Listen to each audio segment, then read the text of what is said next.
I joined 10 other students at Denver University. The campus ministry had recruited us, and we volunteered to leave on an 1,800-mile trip to Atlanta University. That is to say, to the city of Atlanta, to a complex of universities, historic, traditional, African-American colleges. And the 11 of us, a mixed group, one Chicano, 2 African-Americans, an Indian from India, and 7 Anglo-Americans, if you will. 3 females and 8 who were males. We arrived in Atlanta,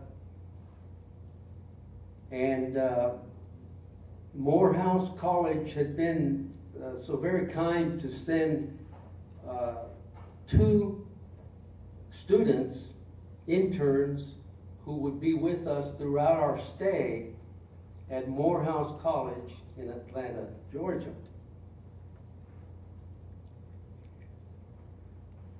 I'm going to have you be with us now to a very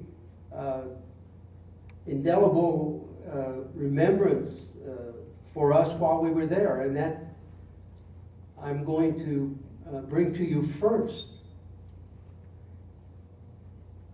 The sun was setting, and after being with the members of SNCC and also with the ministers from their organization and done many things, they said, well, this evening we would like for everyone to gather over to a meeting room with us.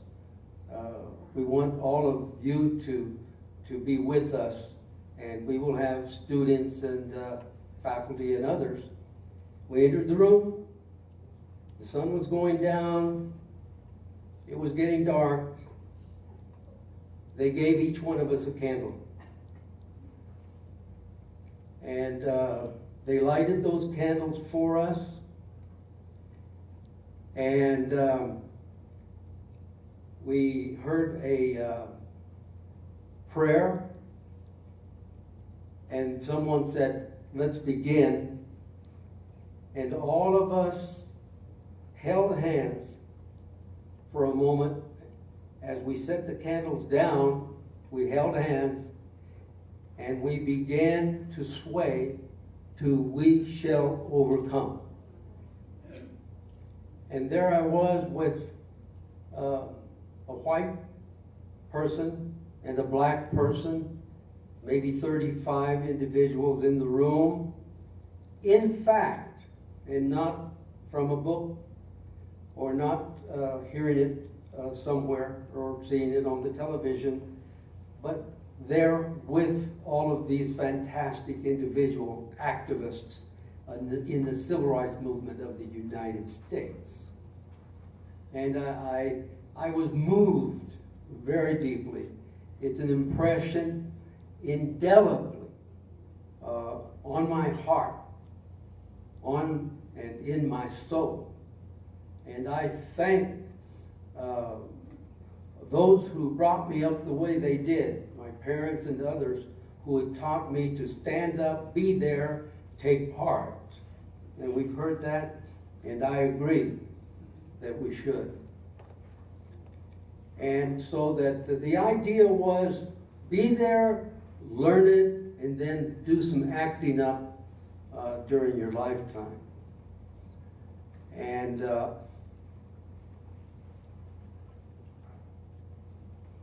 we gathered again,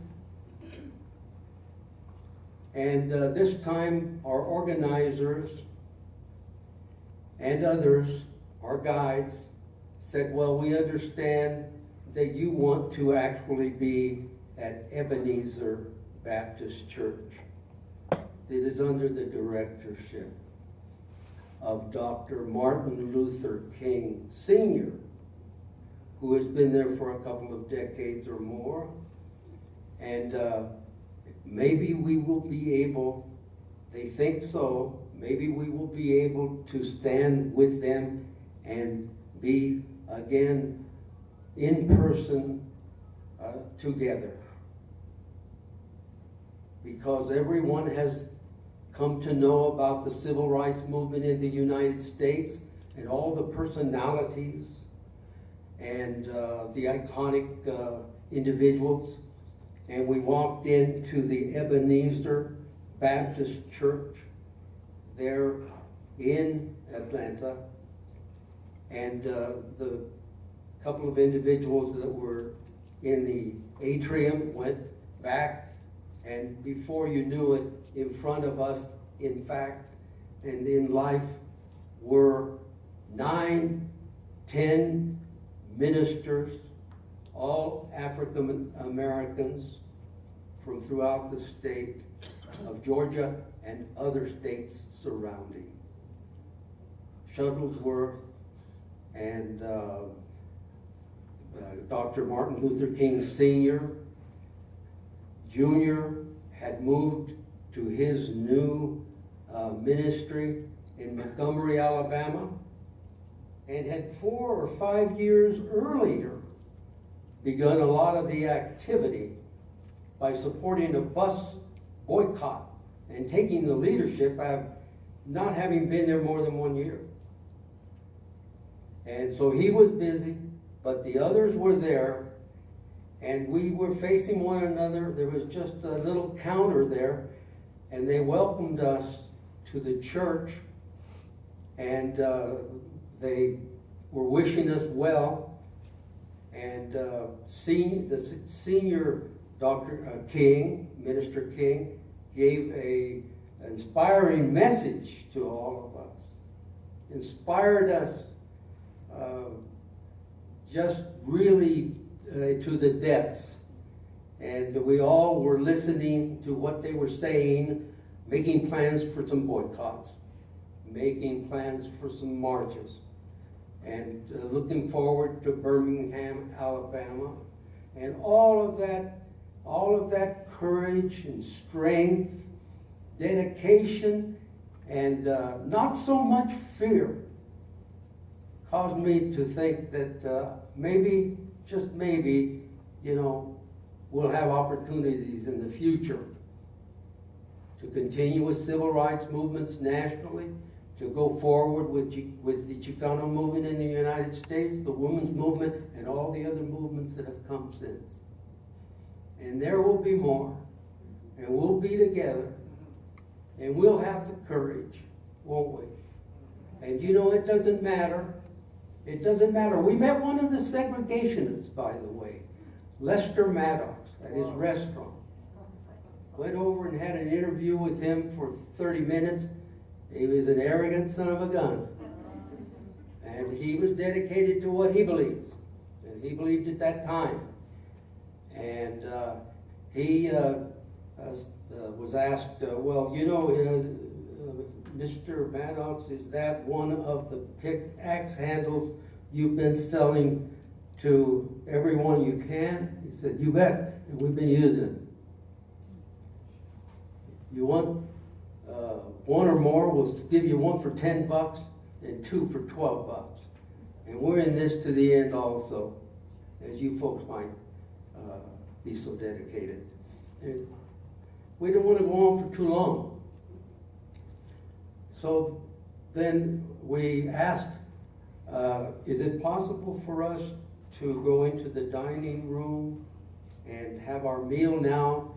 And the answer was, no, not in this mixed group. You're not going into that room. But we had 2 African American students, and the one who was there that day that is to say, before we went over there that day, had come to us and said, I think it best that I not be with you. Maybe I might provoke something negative, and that would not be good for all of us. But what Mr. Maddox had on his mind was that Vishwanasan from India was as dark as Africans, and as things would happen, we would not go in there. We would not compromise the principles that so many of us believe in. We let it.